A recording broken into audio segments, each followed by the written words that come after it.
네, 안녕하십니까. 메리츠증권 음식료 담당하고 있는 김정욱입니다. 네, 제가 2021년 전망 주제를 더 마켓 나 테이큰이라고 좀 적어봤는데 어떤 의미냐면 그 시 아시죠? 가지 않은 길 해서 마켓만 좀 바꿔놨는데 코로나 이후에 국내 음식료 시장 또 코로나 이후에 해외 음식료 시장 가지 않아 본 시장이기 때문에 그 시장에 대한 전망 내용을 좀 담았습니다. 먼저 시나리오 분석인데요. 사실 음식료 섹터는 인류의 희망과 반하게 가장 월스트 케이스가 코로나가 종식되는 겁니다. 이제 그리고 베이스는 간헐적인 코로나 이슈, 베스트는 셧다운이 강화되는 부분인데 저도 사실 베스트, 월스트 모두 좀 너무 극단적이라는 생각을 하고요. 내년이 돼도 백신이 나와도 간헐적인 팬데믹 상황은 이어질 거다라고 좀 보고 있습니다. 그럴 때 우리가 봐야 될 종목들은 이 변화된 상황 안에서 MS와 실적, 이익을 키울 수 있는 업체들 중심으로 집중을 해야 된다. 월스트로 가서 코로나가 종식되면 당연히 외식 쪽 경기가 회복되면서 CJ 프레시웨이, 현대그린푸드를 보셔야 되고요. 베스트로 팬데믹 강화가 되면 CJ 제일당, 농심, 오리온 같이 다시 한번 내식 수요 확대 수혜주들을 보셔야 될 것 같고요. 베이스 시나리오에서는 실적, 성장주들을 봐야 된다라고 전 보고 있습니다. 4페이지를 보실게요. 네, 코로나 이후에 식품시장 전망. 제가 이제 지난해 세미나에 나와서 당시에 식품산업 3.0이라는 주제로 세미나를 했었습니다. 내용인 즉슨 식품산업이 세 단계를 거치면서 성장을 한다는 내용이었어요. 1단계에서는 대형마트의 증가. 대형마트의 증가 보시면 어떠한 산업이 모두 그러하듯 초기에는 성장률은 높지만 시장에 미치는 임팩은 크지 않습니다. 개수가 작기 때문이죠. 중기로 갈수록 임팩과 증가율이 커지다가 말기에는 임팩 증가율 모두 떨어지게 되는 모습을 보여줍니다. 이런 식으로 표준 정규 분포의 형태로 증감 금액이 또는 증감 개수가 분포를 하게 되죠. 1차 대형마트 증가 때는 트래픽이 증가합니다. 네, 고객분들이 마트에 오셔서 식품을 구매하시면서 PQ가 모두 늘어나는 가장 이상적인 성장의 모습을 그리게 되고요. 두 번째로 보시면은 식품산업 2.0, 이때는 HMR이 성장을 합니다. 홈 밀 리플레이스먼트. 그래서 수량이 늘어나진 않아요. 기존에 조리해서 드시던 분들이 이제는 완제품을 사서 드시는 거기 때문에 가격 인상 효과가 큽니다. 그래서 식품 시장이 P 위주로 성장을 하게 되고요.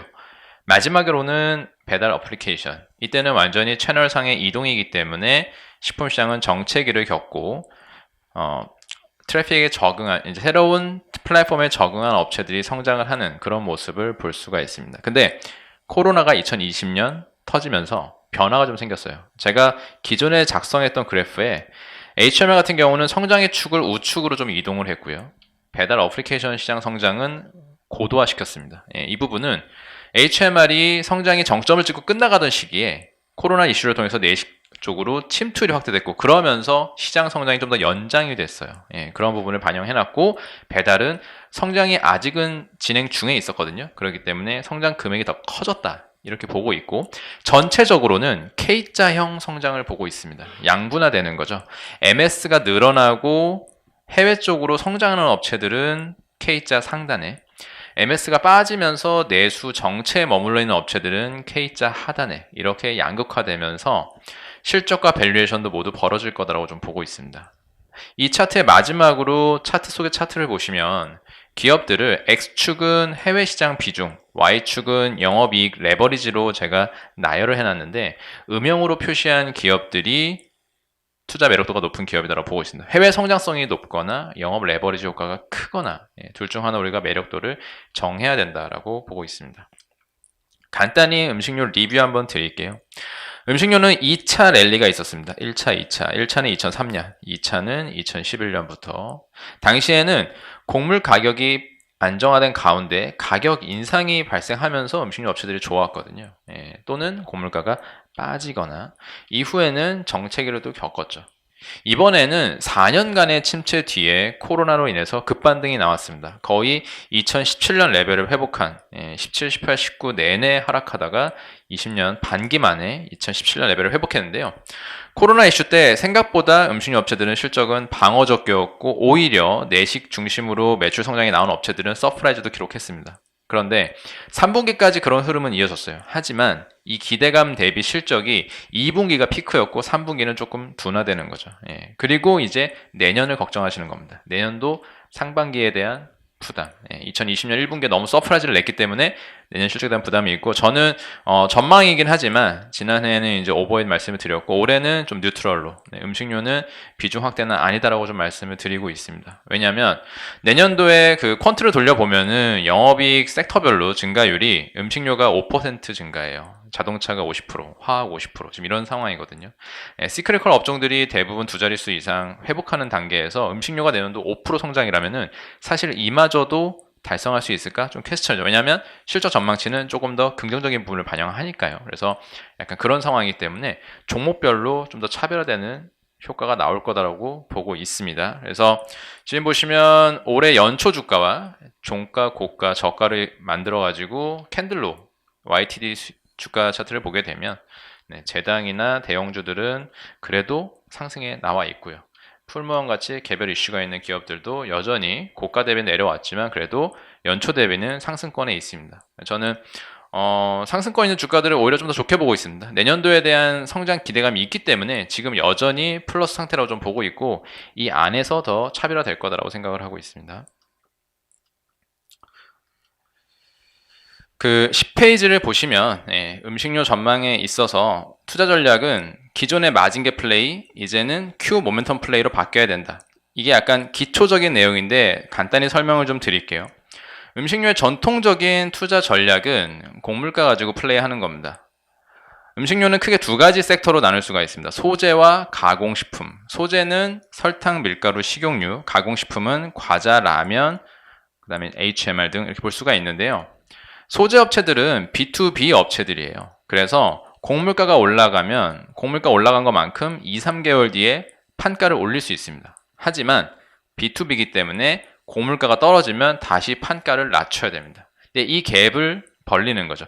곡물가 올릴 때는 빨리 올리고, 그리고 곡물가 떨어질 때는 판가를 천천히 낮추고, 그러면서 실적의 갭을 벌리는 게 소재 업체들의 이제 마진갭 플레이고, 가공식품 업체들은 경험하시다시피 한번 판가가 올라가면 떨어지지 않습니다. 라면, 과자, 음료 다 그렇죠. 그래서 곡물가 올라갈 때 가격 인상한다 하면은 그 기대감으로 주가가 오른 다음에 그 이후에는 언젠가 곡물가는 다시 하향 안정화 될 수 있기 때문에 실적 모멘텀이 생기다. 거기에 실적에 대한 기대감이 생기는 거죠. 이렇게 플레이를 했었는데, 가장 큰 문제가 뭐 최근에서야 달러 약세 상황에서 곡물가가 좀 올라오긴 하지만 곡물가가 좀 장기 하향 안정화됐습니다. 2015년 이후 계속. 최근에 올라온 한 20%, 30% 정도의 상승분도 사실은 좀 박스권 내에서의 움직임이었어요. 그래서 추세적으로 또 구조적으로 곡물가 상승 전환이 됐다, 아직 이렇게 보지는 않습니다. 여러 가지 데이터들이 재고 상황이나 또는 작황 상황이나 일드값, 생산 면적 대비 생산량 같은 효율성 데이터들이 여전히 높게 나타나고 있어서 곡물가는 구조적인 상승을 아직 보진 않아요. 그렇기 때문에 마진갭 플레이는 점점 어렵고요. 지난 몇 년간 이 로직이 잘 안 맞는 거죠. 그래서 아예 그냥 바꿔버렸습니다. Q 모멘텀 플레이가 맞다. Q 성장 팩터를 찾아야 되고, 음식료가 Q 성장이 안 나오는 섹터 아니에요? 그렇기 때문에 오히려 더 Q 성장이 나오는 쪽에 밸류에이션 메리트가 있을 거다라고 좀 보는 거고요.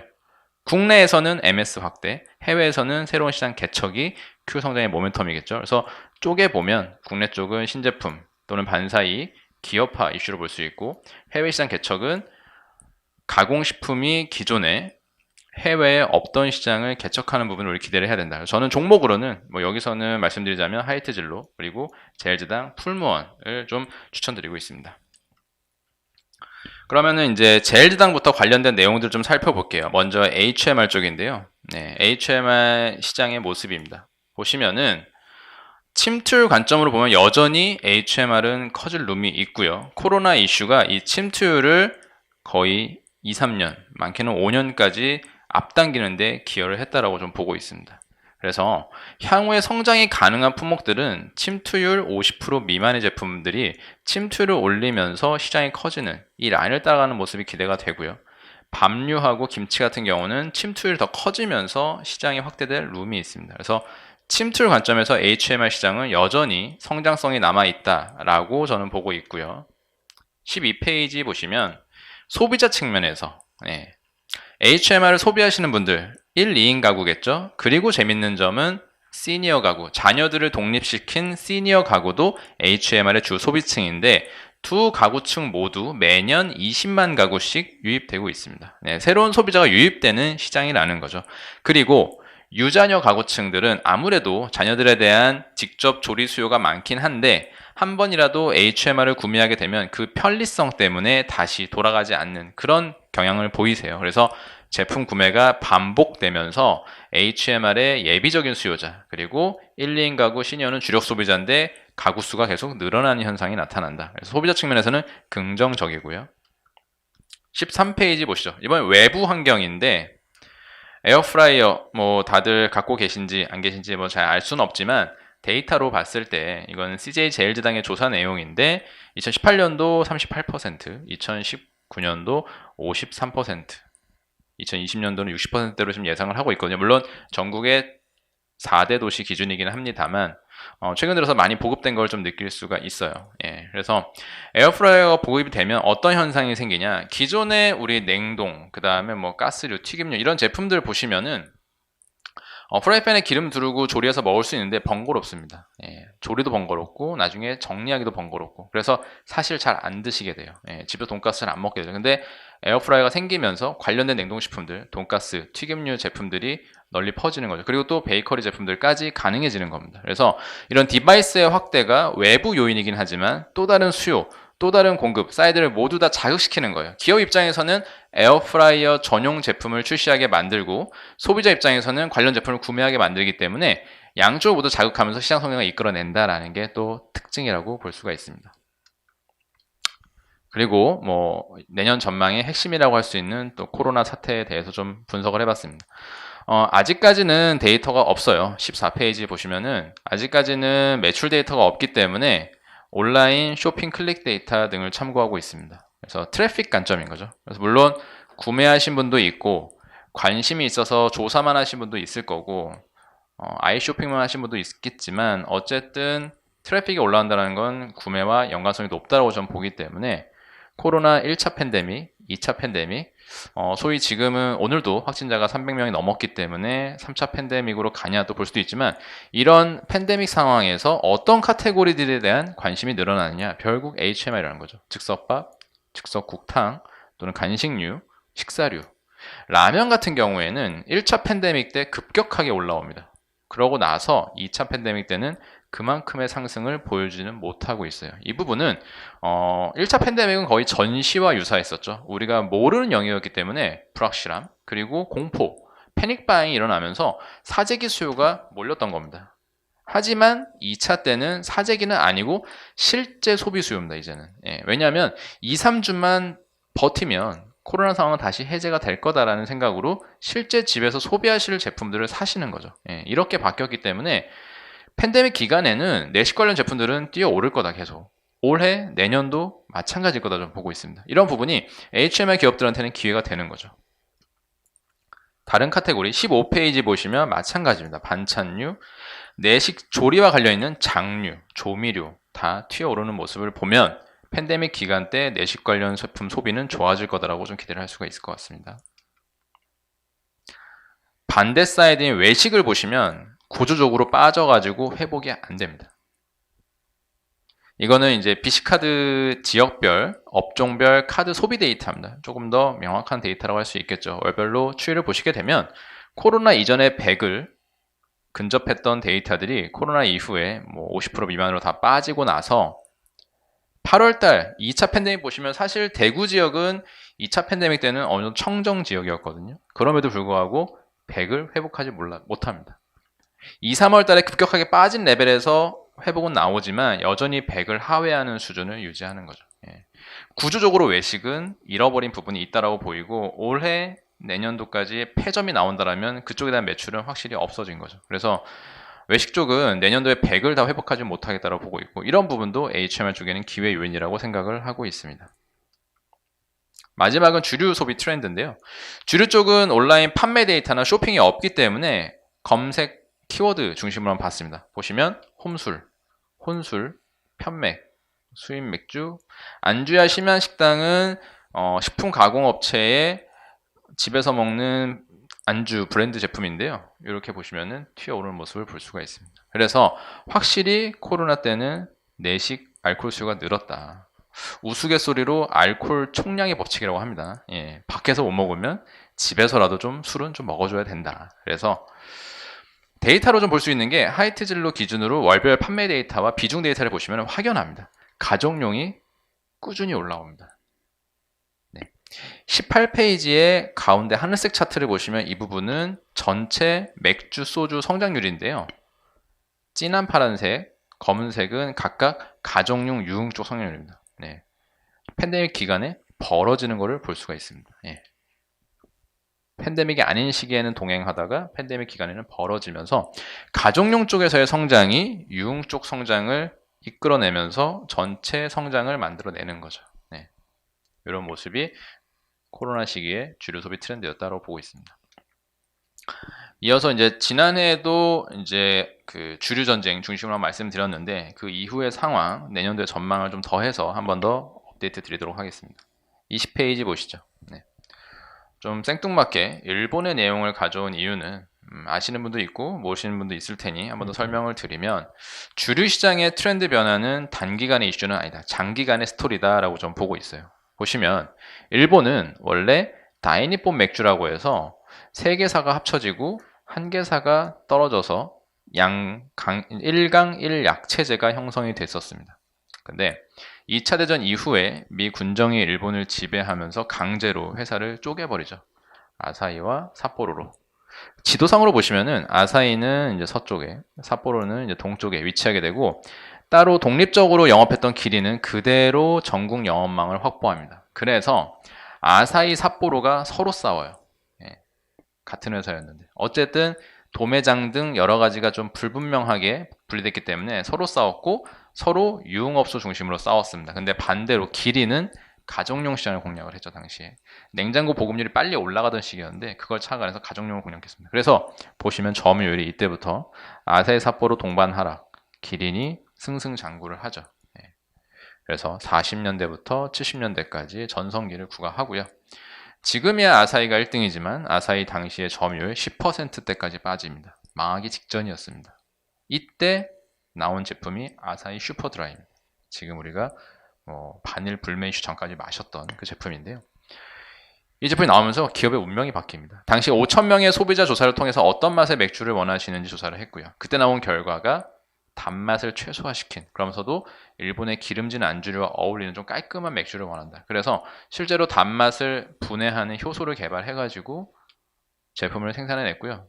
초히트 제품이 되면서 점유율을 20년 동안 끌어올립니다. 당시에 아사히 직원들은 이 제품을 마시지도 못했습니다. 물량이 부족해서. 그 정도였고요.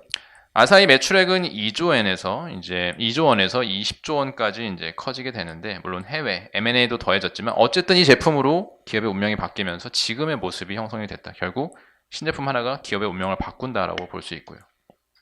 21페이지 국내 상황을 보시죠.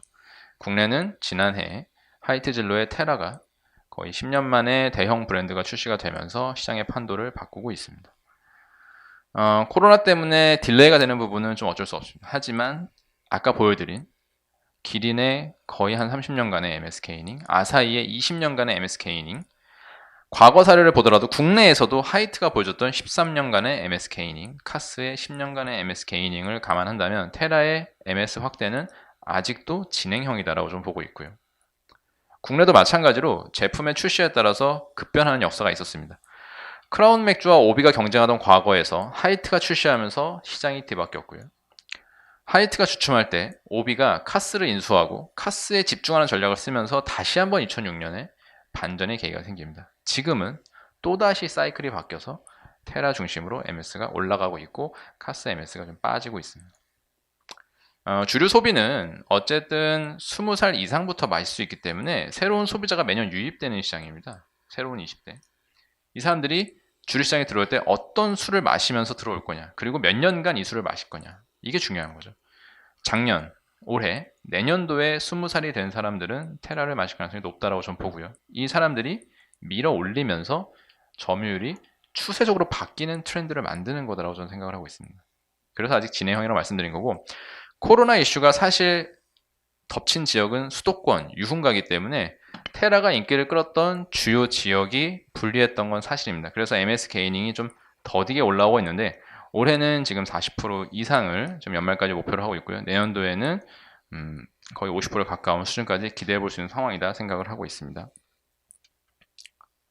23페이지. 그런 부분들은 아직 데이터가 없기 때문에 여전히 트렌드로 확인을 하고 있습니다. 그래서 과거에 매출이 좋았던 제품들, 성공한 제품들과의 출시 직후의 월별 트렌드, 비슷한 모습으로 올라오고요.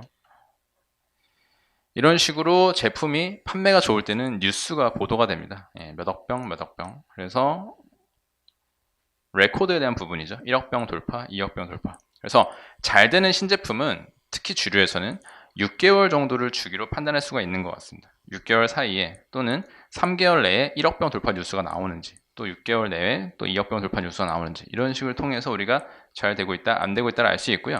제가 이렇게 판매량과 속도에 중시하는 이유는 뭐냐면 제가 실제로 주류 영업도 한번 해봤는데요. 가서 보게 되면 식당 주인분들이 제일 싫어하는 게 안 팔리고 재고로 남는 술을 제일 싫어하십니다.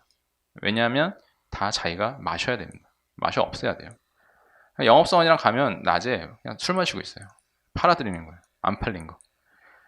그래서 무조건 신제품은 나왔을 때 빨리빨리 빠져야 되고 그러면 또 재주문이 나오잖아요. 그런 식으로 매출이 선순환되는 거거든요. 그래서 속도가 중요하다. 근데 테라가 속도 면에서 일단 합격을 했다. 자리를 잡았잖아요. 지금 서울에 안 들어간 식당이 없습니다. 일단은 그마저도 사실 큰 거라고 좀 보고 있어요. 왜냐하면 제가 14년도, 15년도에 하이트 영업해보면서 하이트 진짜 안 들어갈 때 엄청 어렵다는 걸 알았거든요. 테라 들어간 속도 보고 놀란 거거든요. 그래서 이제 종목을 세게 밀었던 건데 코로나 때문에 지금 상황이 조금 스텝이 꼬인 부분은 좀 있지만 내년도에 다시 한번 MS 게이닝 스토리는 가능할 거다라고 좀 보고 있습니다. 뭐 이런 식으로 그러니까 현장 조사도 해보는 거죠. 설문조사. 식당에 가서 테라하고 카스 몇 대 몇 정도 팔리세요? 물어보면 뭐 그분들이 직접 이제 꺼내주는 또는 주문하는 데이터를 베이스로 말씀해 주시는 건데 주요 지역에서 점유율을 뒤집혔고 이런 부분은 지방 전체가 뒤집히는 거와 시차는 좀 있죠. 서울, 여의도가 좀 빠르죠. 그리고 뒤에 이어서 지방으로 퍼지겠죠. 그 기간 차이가 좀 아직 남아있는 거다라고 좀 보고 있습니다. 시간 관계상 뒤에 남은 내용을 좀 더 말씀드릴게요. 소주도 간단히 좀 말씀드릴게요. 소주 같은 경우는 전통적으로는 차미슬이 잘합니다. 차미슬이 잘하고 여기에 경쟁 제품이 나오면서 왔다 갔다 하는 상황이었어요. 그 중에서 가장 파워풀했던 게 처음처럼이고요. 그리고 이제 예전에 그린 소주가 한번 나왔을 때 변곡점이 있었는데 이 부분은 좀 단기에 지나갔습니다. 그래서 처음처럼이 좀 가장 좀 막강했는데 처음처럼 같은 경우가 19년도에 이제 반일 이슈에 휩쓸리면서 좀 억울하게도 매출이 빠졌죠. 그러면서 동시에 하이트 진로가 진로 이즈백을 출시하면서 MS를 가져가는 원래 전통적으로는 50%대 좀 넘어가는 점유율에서 이제 유지를 했었는데 65%에 가깝게 좀 점유율 올라가 버렸습니다. 그리고 빠지지 않습니다. 제품이 출시가 잘 된 거죠. 원래 기존의 소비자들의 인식이 차미슬은 좀 독한 소주, 처음처럼은 부드러운 소주 이미지가 있었는데 진로가 좀 더 부드러운 이미지로 나온 거죠. 그러면서 인기를 끄는 그런 상황이어서 소주 쪽에서도 MS 게이닝이 일어났다. 그래서 맥주, 소주 모두 기대가 된다는 점. 마지막으로 해외 쪽 포인트만 좀 말씀을 드릴게요. 미국 같은 경우는 코로나 이전에도 냉동식품이 다른 카테고리를 압도하면서 성장이 나오고 있었습니다. 소폭이지만 코로나 이후에 100% 가까운 성장, 팬데믹 락다운이 끝난 이후에도 40%에 가까운 성장을 보여주면서 냉동식품 구매는 좀 장기화되는 경향을 보이고 있습니다. 이렇게 되면 제일지당이 인수한 쉬안스 같은 기업의 매출 성장에 기여를 하는 거죠. 34페이지. 설문 데이터긴 하지만 냉동식품 소비에 어떤 특징이 있었느냐 살펴보면 지속적인 구매 의사를 나타내는 의견들이 많습니다. 50% 이상이 냉동 구매량이 늘었고 또 소비상 특징 중 재밌는 거는 더 많은 카테고리, 더 많은 브랜드를 구매하게 된다는 거예요. 그러면 제당이 인수한 쉬안스도 사실은 탑티어는 아니었고 탑티어는 네슬레거든요. 세컨티어 브랜드인데 세컨티어 업체들이 소비자 접점을 키울 수 있는 기회가 된 거고 로컬 푸드의 공급 부족이 나타났을 때 K푸드들이 소비자 접점을 넓힐 수 있는 그런 기회도 된 거죠. 그래서 여러모로 해외의 팬데믹 상황도 국내 식품업체들한테는 기회가 됐다라고 보고 있고요. 마지막으로 우리가 장기간 기대해 볼 수 있는 트렌드는 중국에서의 소주 매출입니다. 43페이지 보시면은 중국의 온라인 쇼핑몰 내 인기 제품들. 수닝 같은 경우에는 로컬 브랜드가 있음에도 불구하고 하이트 진로의 리큐르 제품들이 1, 2, 3위를 차지하고 있습니다. 중국은 소주를 온라인으로 시켜서 집에서 먹을 수가 있습니다. 예, 우리나라랑 좀 다르죠. 그래서 실제로 유리병 소주를 선호해서 유리병을 박스채로 주문해서 먹습니다, 집에서. 이게 코로나 때 홈술 문화가 정착되면서 판매가 늘었고 그 이후에도 빠지지 않고 있는 상황입니다. 맥주 같은 경우는 글로벌화가 어렵죠. 아무래도 워낙 많은 브랜드들이 있고 맥주는 유통기한이 짧은 제품이죠. 뭐 법적으로나 뭐 제품적으로나 1년은 유지되지만 사실 가장 최근에 생산된 제품이 가장 맛있습니다. 맥주는. 그렇기 때문에 수출 시장은 좀 한계가 있고, 다만 소주는, 리큐르는, 증류주는 가능할 거다. 예, 소주라는 제품이 사실 맛이 있거나 또는 맛이 아예 없는 제품들을 다 유통할 수 있기 때문에 글로벌리 소비자의 마음을 잡을 수 있는 유일한 주류 카테고리라고 보고 있고요. 하이트 진로가 2, 3년간의 MS 게이닝을 통해서 국내 MS 확대 스토리가 끝났을 때 부각될 수 있는 이슈는 이런 증류주에 대한 수출 이벤트다라고 저는 생각을 하고 있습니다. 네, 이상 음식료 전망과 주요 이슈들 말씀드렸고요. 네, 발표는 이만 마치도록 하겠습니다. 감사합니다.